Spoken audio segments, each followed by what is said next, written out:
മനുഷ്യത്വരാഹിത്യത്തിൻ്റെ ചില നേർചിത്രങ്ങൾ നമ്മുടെ സ്വാസ്ഥ്യം കെടുത്തും. അത് നമുക്ക് സമ്മാനിക്കുന്നത് ഉറക്കമില്ലാത്ത രാത്രികളായിരിക്കാം.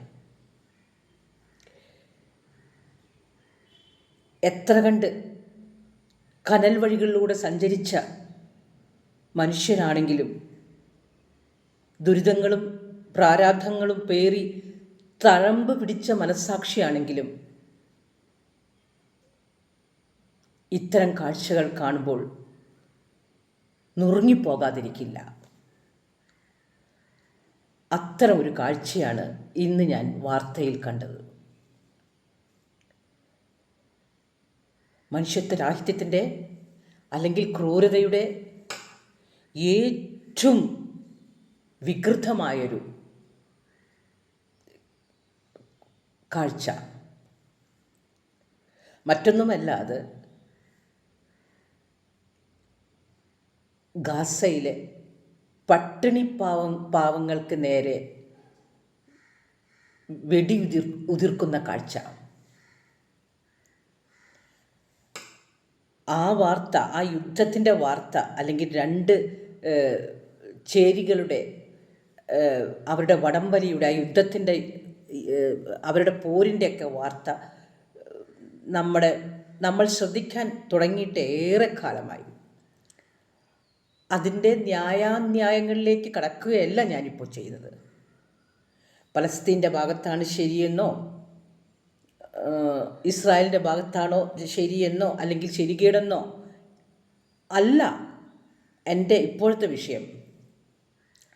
ഇന്ന് ഞാൻ വായിച്ച പത്രങ്ങളിലൂടെയും അതേപോലെ ദൃശ്യമാധ്യമങ്ങളിലൂടെയും കണ്ട ഒരു കാഴ്ചയാണ് എന്നെ ഏറെ വേദനിപ്പിക്കുന്നത്.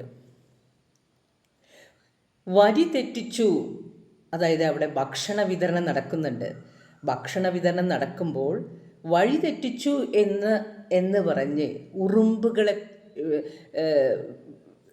ഇല്ലാതാക്കുന്ന ഒരു ലാഘവത്തോടുകൂടെ അവർക്ക് നേരെ ഉതിർത്തുകൊണ്ടേയിരുന്ന് അവരെ പട്ടിണി വയറുകളുടെ നേരെ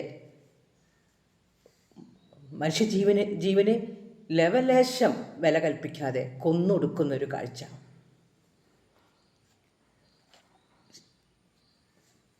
അവരല്ല യുദ്ധത്തിനൊന്നും, ആ സിവിലിയൻസ് അല്ല യുദ്ധത്തിനൊന്നും ഉത്തരവാദികൾ. അവർക്ക് അതിലൊന്നും പങ്കില്ല. ഹൈറാർക്കിയിൽ മേലെ തട്ടിൽ നിൽക്കുന്ന ആൾക്കാരുടെ ചില തീരുമാനങ്ങളുടെ അല്ലെങ്കിൽ നയങ്ങളുടെ ഫലം അനുഭവിക്കുന്നത് സാധാരണ പൗരന്മാരാണ്. നമ്മൾ പാകിസ്ഥാനെതിരെ യുദ്ധം നടത്തിയപ്പോൾ ഈ തീവ്രവാദ അല്ലെങ്കിൽ ഭീകര കേന്ദ്രങ്ങൾ തെരഞ്ഞു പിടിച്ച് അവിടെ ബോംബിടുകയായിരുന്നു. അത് നമ്മൾ പുറം ലോകങ്ങളെ അറിയിക്കാൻ, ലോകരാജ്യങ്ങളെ അല്ലെങ്കിൽ പുറം രാഷ്ട്രങ്ങളെ അറിയിക്കാനായിട്ട് ഒരു കമ്മിറ്റി തന്നെ രൂപീകരിച്ചു. എല്ലായിടത്തും ചെന്ന് പ്രസംഗിക്കുകയുണ്ടായിട്ടുണ്ട്. ഞങ്ങൾ തീവ്രവാദത്തിനെതിരാണ്, സിവിലിയൻസിനെ നമ്മൾ അറ്റാക്ക് ചെയ്തിട്ടില്ല എന്നുള്ളത്. അതൊക്കെ ഒരു ഇഗാലിറ്റേറിയൻ സമൂഹത്തിൻ്റെ ലക്ഷണമാണ്. ആധുനിക സമൂഹത്തിന് യോജിച്ച രീതിയാണ് അതൊക്കെ. എവിടെയൊക്കെ മതതീവ്രവാദം ഉണ്ടെങ്കിൽ അവിടെയൊക്കെ, അല്ലെങ്കിൽ യുദ്ധം തന്നെ ഉണ്ടെങ്കിൽ, യുദ്ധം എന്ന് വെച്ചാൽ ഒരു നോബിൾ കോസിനൊക്കെ വേണ്ടിയിട്ടുള്ള യുദ്ധം നമ്മൾ കണ്ടിട്ടുണ്ട്. പക്ഷെ മത തീവ്രവാദത്തിൽ യുദ്ധങ്ങൾ എപ്പോഴും റേസിൻ്റെയും മറ്റേതിൻ്റെയൊക്കെ പേരിൽ തന്നെയാണ് ഉണ്ടായിട്ടുള്ളത്. പക്ഷെ മതവും യുദ്ധവും ഒക്കെ തന്നെ സാധാരണ മനുഷ്യരുടെ സ്വസ്ഥ ജീവിതത്തെയാണ് ബാധിക്കുന്നത്. സിവിലിയൻസിനെ വെടിവെച്ച് കൊല്ലുക, അവർക്കതിൽ നേരിട്ട് ഒരു പങ്കാളിത്തവും ഇല്ല. അവർ വിക്ടിംസാണ്. ആ വിക്ടിംസ് കഴിഞ്ഞ ദിവസവും ഭക്ഷണത്തിന് വേണ്ടി ഇങ്ങനെ ക്യൂവിൽ നിൽക്കുമ്പോൾ വരി തെറ്റി വന്ന് വെടിയുതിർത്ത് കൊന്നു എന്നുള്ള വാർത്തയൊക്കെ അവർക്കൊക്കെ അറിയാവുന്നതാണ് ആ പാവങ്ങൾക്ക്. എന്നിട്ടും ഭക്ഷണത്തിന് വേണ്ടി ക്യൂ നിൽക്കാൻ വരുമ്പോൾ വിശപ്പിൻ്റെ വിളി എത്രമാത്രമാണെന്ന് ആലോചിച്ച് നോക്കൂ. ആ വിശക്കുന്ന വയറിനെതിരെയാണ് ഈ പരാക്രമങ്ങളൊക്കെ കാണിക്കുന്നത്. എന്തു മര്യാദയാണിതൊക്കെ? ഭൂമുഖത്ത് നിന്ന് ആർദ്രതയുടെ ഒരു തുള്ളി, ഒരു കണിക പോലും ഇല്ലാതാവുന്നു എന്നുള്ളത് നമ്മളെ സംബന്ധിച്ചിടത്തോളം വളരെ വേദനാജനകമായ കാര്യമാണ്, ഞെട്ടലുണ്ടാക്കുന്ന കാര്യമാണ്. ദൈവത്തിന് വേണ്ടിയാണ് ആളുകൾ തമ്മിലടിക്കുന്നതെന്ന് ഓർക്കണം. ദൈവം എന്ന് പറഞ്ഞാൽ എന്താ? കരുണ, സ്നേഹം, അതിൻ്റെയൊക്കെ പര്യായമാണ്, മറുവാക്കുകളാണ്.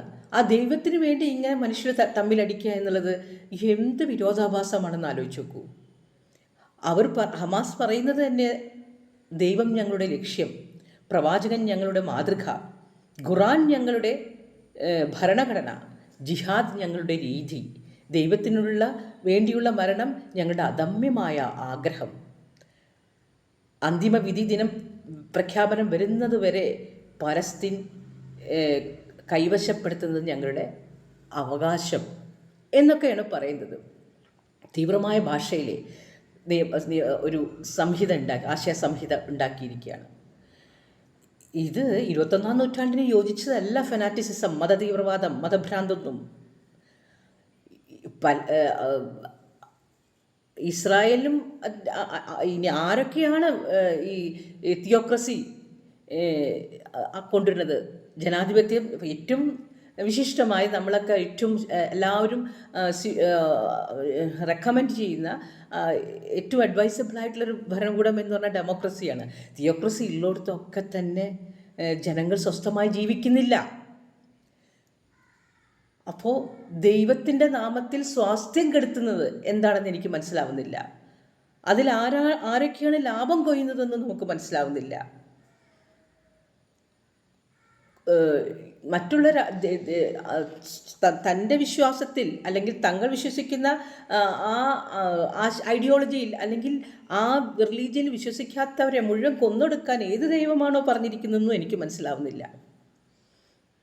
ഇസ്ലാം സ്നേഹത്തിൻ്റെ മതമാണ് എന്നൊക്കെയാണ് ഞാൻ വിശ്വസിച്ചിരിക്കുന്നത്. എൻ്റെ ഗുരുവായൂരിലുള്ള എൻ്റെ നെയ്ബേഴ്സൊക്കെ എന്നോട് അത്രയധികം കരുണയും സ്നേഹമാണ് കാണിച്ചിരിക്കുന്നത്. എൻ്റെ മുസ്ലിം സുഹൃത്തുക്കൾ എനിക്ക് അത്രയ്ക്കധികം സഹായം ചെയ്തിട്ടുണ്ട്.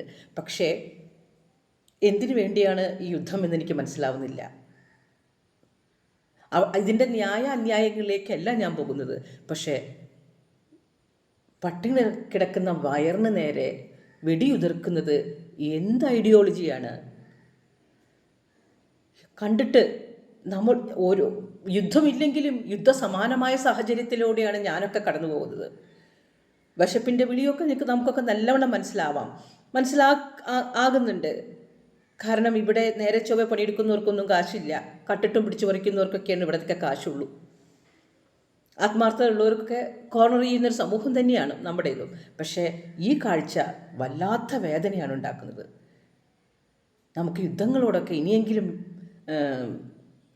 വിട പറഞ്ഞൂടെ? യുദ്ധങ്ങളൊക്കെ അവസാനിപ്പിച്ചൂടെ? എന്തിനാണ് യുദ്ധങ്ങൾ?